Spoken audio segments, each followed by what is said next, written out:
In June 1991, Slovenia fought a war for independence that lasted 10 days. The Yugoslav People's Army rolled tanks across the border. Slovenian territorial defense forces blocked roads with trucks and tractors. Soldiers exchanged fire at border crossings and around the Ljubljana airport. Then, after fewer than 100 deaths, the Federal Army withdrew. Slovenia was free. The war ended so quickly that foreign journalists barely had time to arrive. The European community brokered a ceasefire. Slovenia suspended its independence declaration for 3 months as a face-saving gesture, then proceeded anyway. By the end of summer, the Yugoslav Federation had lost its northernmost republic without the catastrophic bloodshed everyone had predicted. This should have been a relief. Instead, it marked the point of no return. The problem wasn't that Slovenia left. The problem was how easily it left. The Federal Army's withdrawal proved that Yugoslavia could no longer compel unity through force.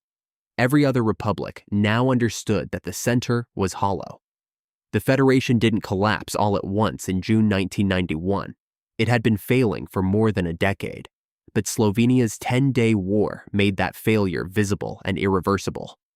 To understand why the army withdrew from Slovenia but would soon devastate Croatia and Bosnia, you have to go back to 1980, when the only figure holding Yugoslavia together died. Josip Broz Tito led Yugoslavia for 35 years. He broke with Stalin in 1948 and built a socialist federation that claimed to transcend ethnic nationalism through a shared Yugoslav identity. The country he constructed contained 6 republics: Slovenia, Croatia, Bosnia and Herzegovina, Serbia, Montenegro, and Macedonia, plus 2 autonomous provinces within Serbia, Kosovo, and Vojvodina. These boundaries roughly followed ethnic lines, though never cleanly. Croatia held a 12% Serbian minority. Bosnia had no ethnic majority at all: 44% Bosniak Muslim, 33% Serb, 17% Croat. Tito managed these divisions through a combination of political repression, economic redistribution, and personal authority. Wealthier republics like Slovenia and Croatia sent money to poorer regions like Kosovo and Macedonia. The federal government rotated leadership positions among ethnic groups. Nationalist agitation in any direction earned you prison time. It worked, more or less, as long as Tito was alive to enforce it. He died on May 4, 1980. The system he left behind had no mechanism to function without him. The federal presidency became a rotating position, changing hands each year among representatives from the 6 republics and 2 provinces. This was supposed to prevent any single ethnic group from dominating. Instead, it prevented anyone from making decisions. Every major policy required consensus from 8 votes. Economic reform needed unanimous agreement. Constitutional changes needed unanimous agreement. Responding to political crisis needed unanimous agreement. The first crisis came within months. In March 1981, Albanian students at the University of Pristina in Kosovo demonstrated demanding full republic status for their province. The protests grew. Riot police responded with force. The federal government, paralyzed by the consensus requirement, could neither grant concessions nor coordinate a unified response. The unrest continued for months before subsiding without resolution. Then the economy collapsed. Yugoslavia had borrowed heavily during the 1970s oil boom. When interest rates spiked and commodity prices fell in the early 1980s, the country couldn't service its debt. Living standards dropped sharply. Unemployment rose. Inflation hit triple digits.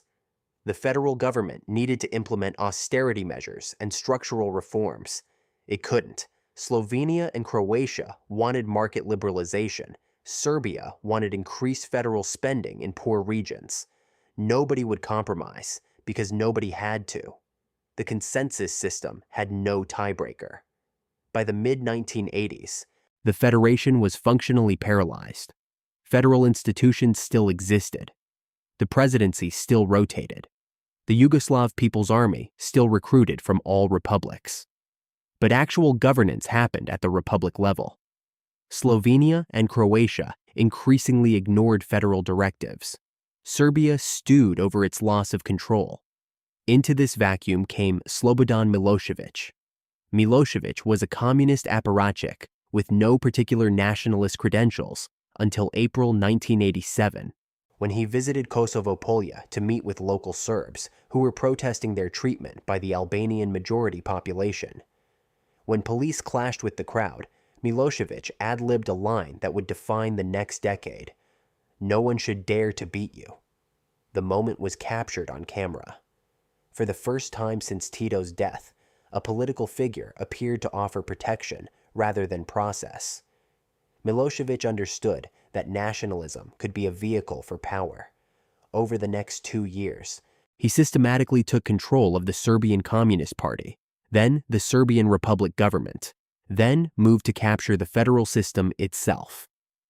In 1988 and 1989, he orchestrated political pressure campaigns, carefully stage-managed mass rallies that forced the governments of Montenegro, Vojvodina, and Kosovo to resign and install Milosevic loyalists. This wasn't illegal under the Yugoslav constitution. It was a constitutional coup. Serbia now controlled 4 of the 8 votes in the federal presidency, its own, plus Montenegro and the 2 autonomous provinces. Kosovo's autonomy, which Tito had granted to protect the Albanian majority there from Serbian domination, was effectively revoked. Slovenia and Croatia looked at this maneuver and reached the same conclusion. The federal system had become a tool of Serbian domination. They could either submit or leave. Both republics began moving toward independence in 1990. They held multi-party elections, the first in Yugoslavia since the 1920s. Nationalist parties won. Slovenia's government, led by former communist official Milan Kucan, pursued a careful strategy. They tested federal response by announcing economic independence measures. When Belgrade objected but took no action, they moved further. In December 1990, Slovenia held a referendum on independence. 95% voted yes. Croatia's path was more complicated. The nationalist Croatian Democratic Union, led by former communist general Franjo Tudjman, won elections in May 1990. Tudjman's rhetoric about Croatian sovereignty alarmed the country's Serbian minority, concentrated in regions called Krajina along the border with Bosnia. These Croatian Serbs had historical memory of the World War II era independent state of Croatia, a Nazi puppet state that murdered hundreds of thousands of Serbs. They didn't trust Croatian nationalism. In August 1990, Croatian Serbs in the town of Knin organized a referendum on autonomy within Croatia. The Croatian government declared it illegal. The Serbs set up roadblocks, logs across highways, which became known as the Log Revolution. They were armed. The Yugoslav People's Army, whose officer corps was majority Serbian, positioned itself between Croatian police and Serbian irregulars, claiming to be keeping peace, but effectively protecting the Serbian side. By early 1991, both Slovenia and Croatia were on a collision course with Belgrade. The question was whether the federal government would let them go or use force to keep them. Slovenia declared independence on June 25, 1991. Croatia declared independence the same day. The Yugoslav People's Army intervened in Slovenia within hours. This was the war that lasted 10 days. The army's strategy in Slovenia was to seize border crossings and the international airport, preventing Slovenia from functioning as an independent state. Slovenian Territorial Defense Forces, organized as a republic-level militia under the old federal system, had prepared for exactly this scenario. They blocked roads, ambushed convoys, and avoided pitched battles. The Yugoslav army, largely made up of conscripts who had no interest in dying for a cause they didn't understand, couldn't press the fight. More importantly, Slovenia had no Serbian minority. This meant the army couldn't claim to be protecting endangered Serbs. International observers saw the conflict as a straightforward case of a small republic seeking independence from an authoritarian center. The European community immediately pushed for negotiations.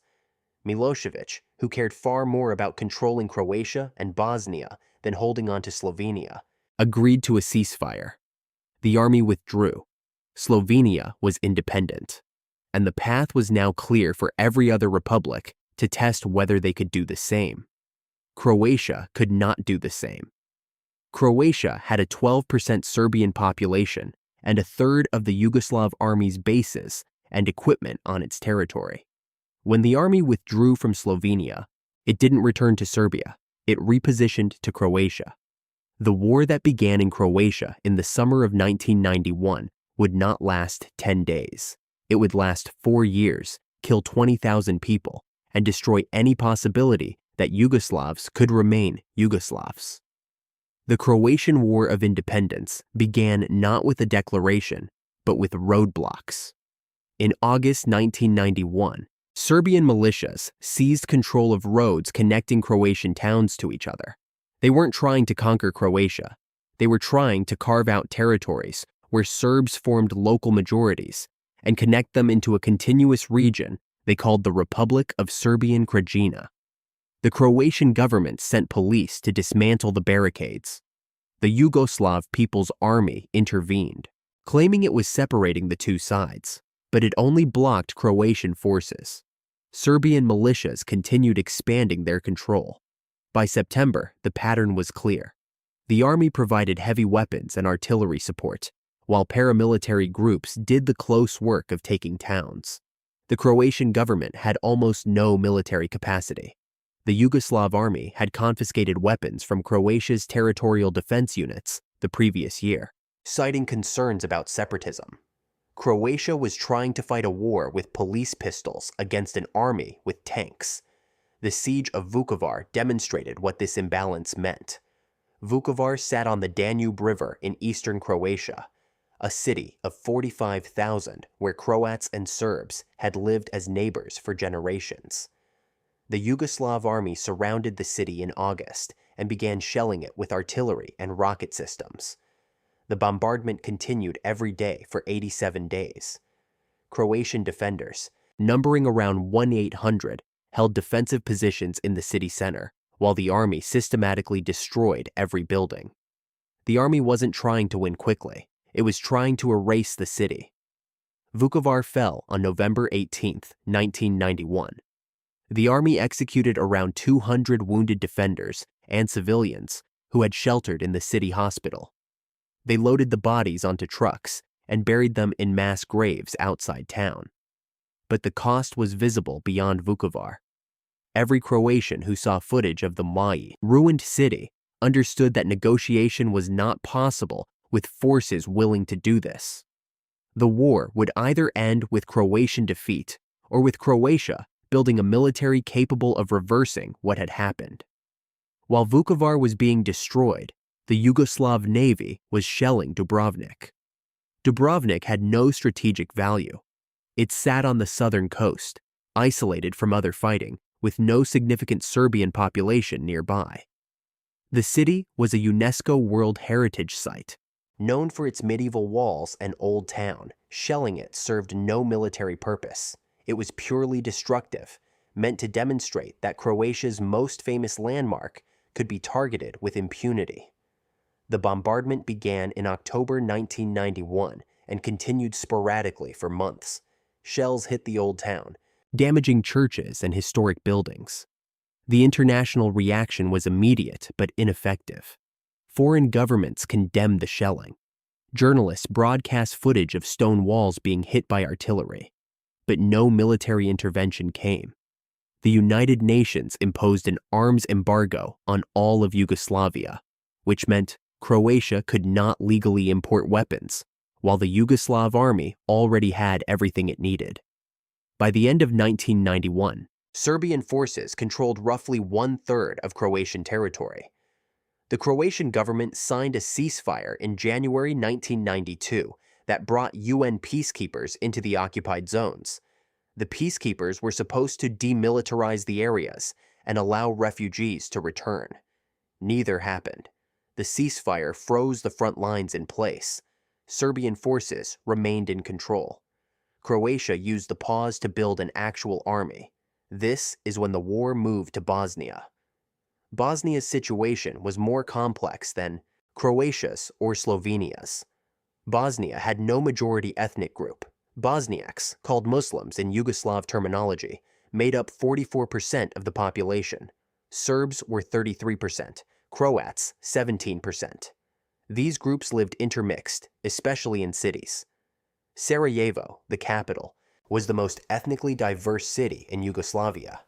People married across ethnic lines. Neighborhoods were mixed.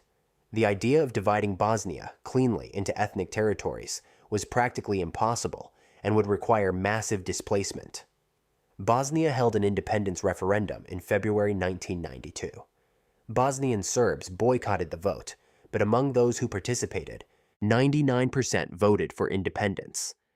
The European community recognized Bosnia as an independent state in April. That same month, Serbian forces began the siege of Sarajevo.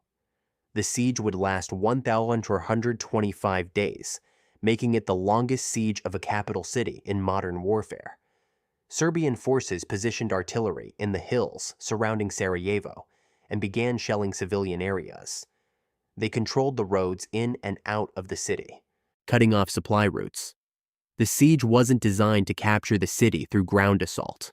It was designed to make life impossible through constant bombardment and starvation. Snipers positioned in high buildings shot at civilians crossing streets or gathering water. Shells hit markets, hospitals, and queues for bread. An average of 329 shells hit the city each day during the siege. On some days, more than 3,000 shells fell. The city's population, around 380,000 at the start, was trapped. The UN controlled the airport, which allowed limited humanitarian flights, but most residents could not leave and had minimal food or electricity. Sarajevo wasn't an accidental target. It was the symbol of multi-ethnic Bosnia. Before the war, Sarajevo had the highest rate of interethnic marriage in Yugoslavia. It had hosted the 1984 Winter Olympics. Its destruction was meant to prove that mixed communities could not survive. Serbian nationalist leaders stated explicitly that their goal was to create ethnically pure territories. Mixed cities like Sarajevo were obstacles to that goal.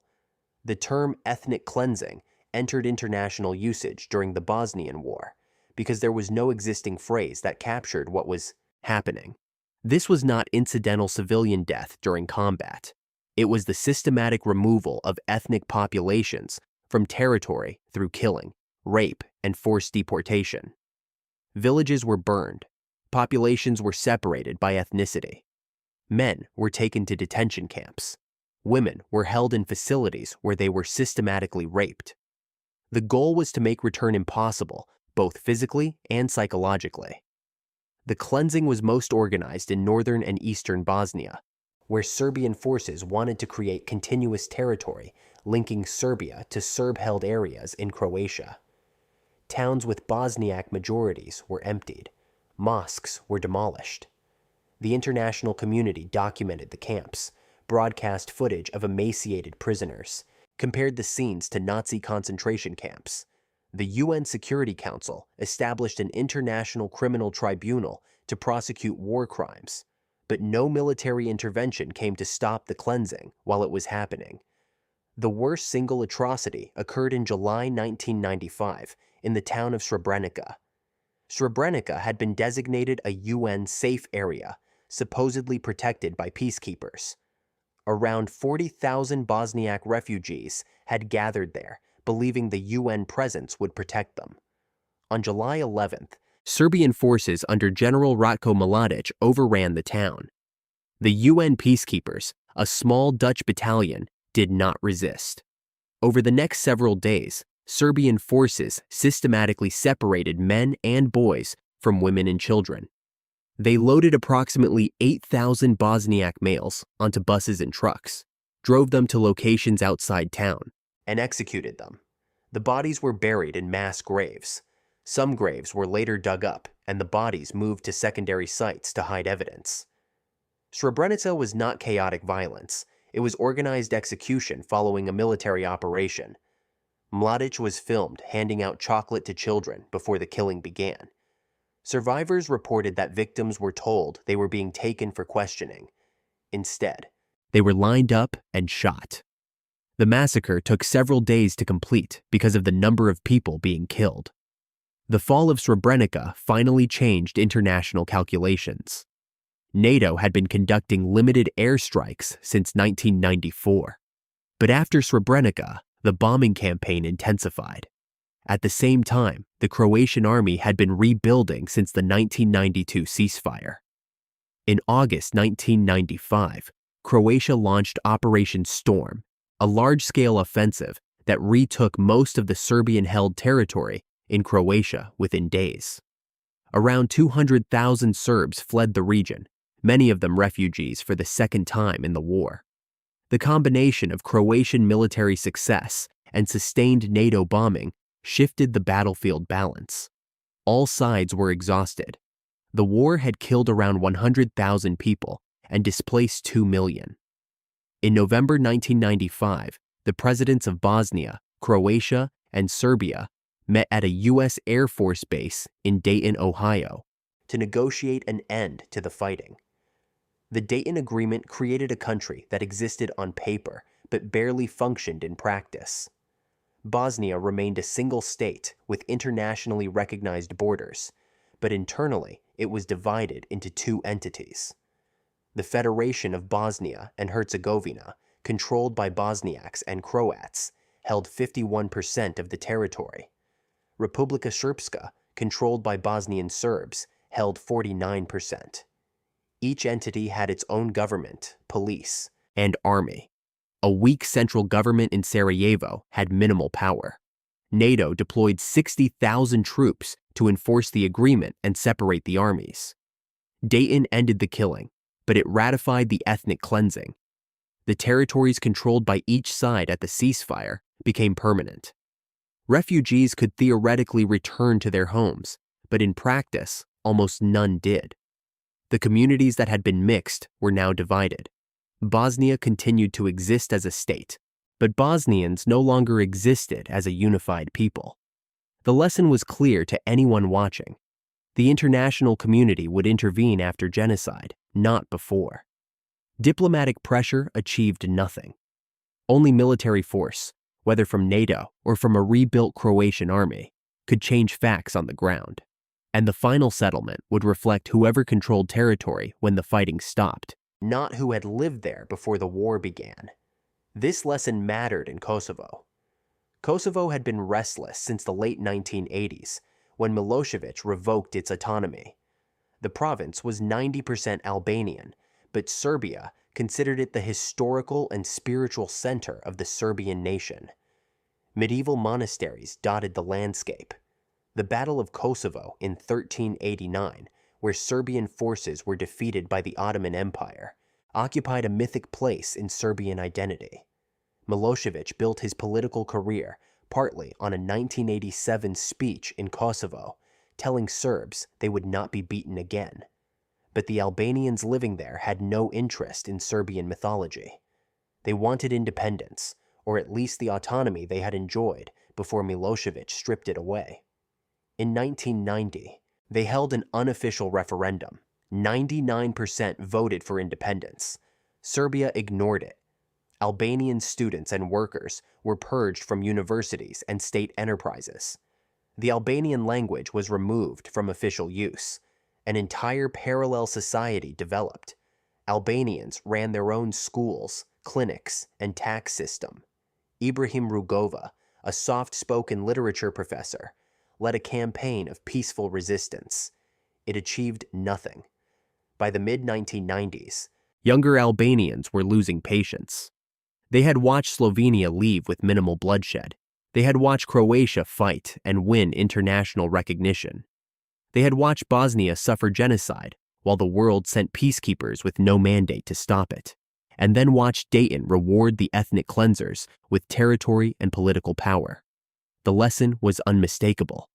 Peaceful resistance was noble. It was also worthless. The Kosovo Liberation Army emerged in 1996.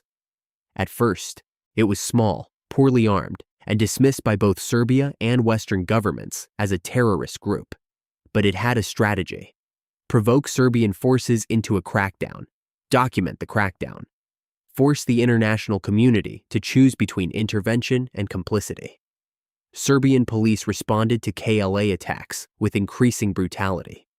Villages suspected of harboring fighters were surrounded and shelled. Civilians were killed in operations officially targeting guerrillas. In 1998, Serbian forces massacred members of the Jashari family, including women and children, during a raid on their compound. Photos of the bodies circulated internationally. The KLA grew rapidly. Thousands of young men joined. Weapons flowed in from Albania.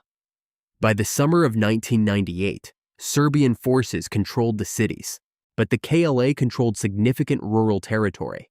Milosevic launched a major offensive. Villages burned. Hundreds of thousands of Albanians fled into the mountains or across borders into Albania and Macedonia. International observers documented massacres. The pattern was familiar to anyone who remembered Bosnia.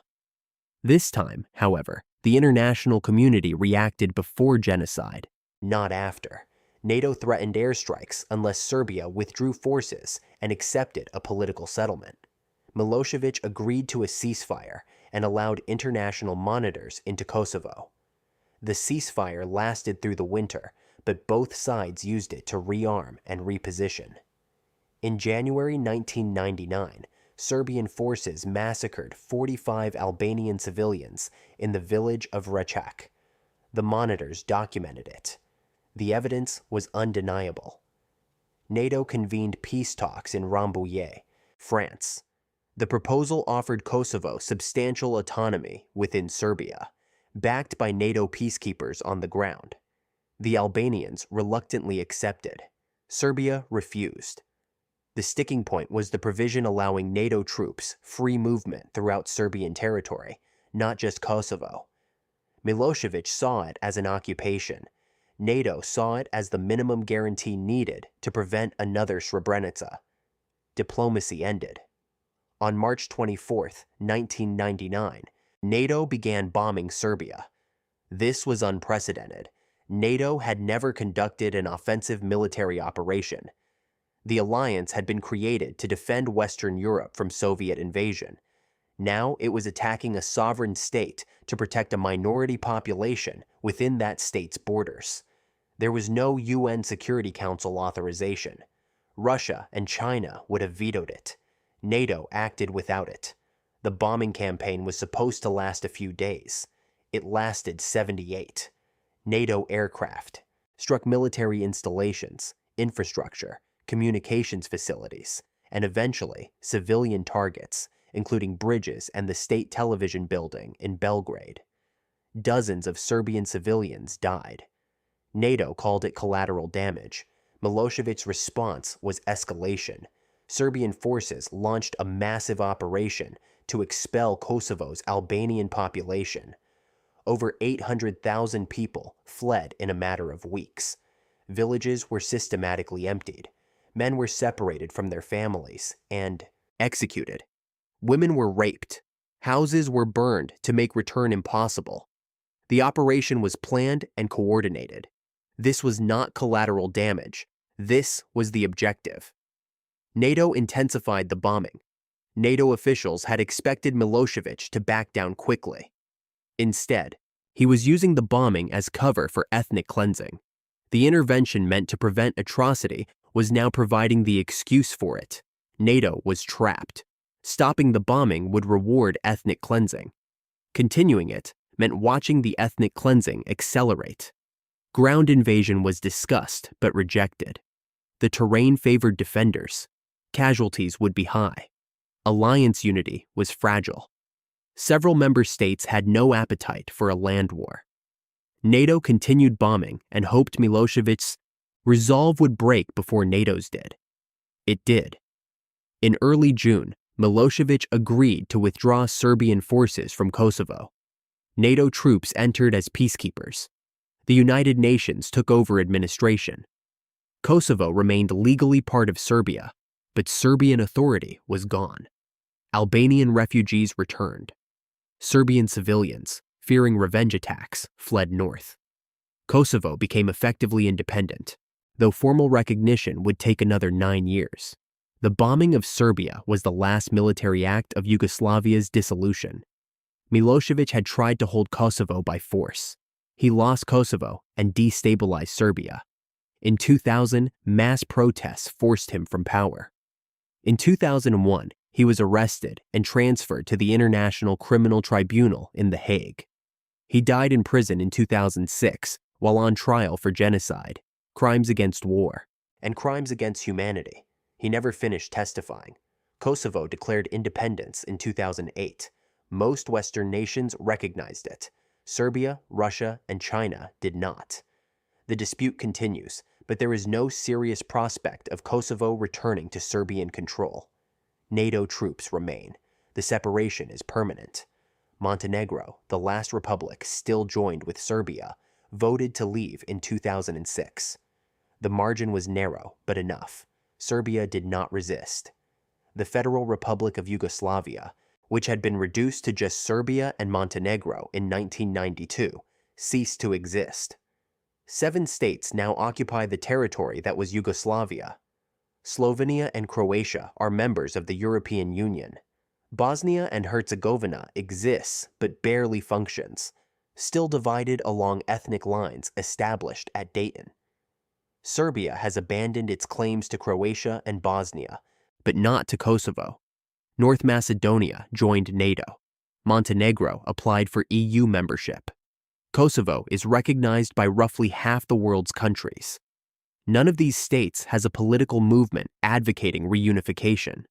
The wars did not create a desire to separate. They made shared space unthinkable. Communities that had lived together for generations cannot coexist after what happened between 1991 and 1999. Vukovar, Srebrenica, and Račak are not just place names. They are evidence that the bonds holding Yugoslavia together were destroyed through deliberate acts that cannot be forgiven or forgotten. Yugoslavia disappeared because ethnic federalism, economic collapse, and authoritarian nationalism produced a situation where staying together required force, and force produced atrocities that made reunification structurally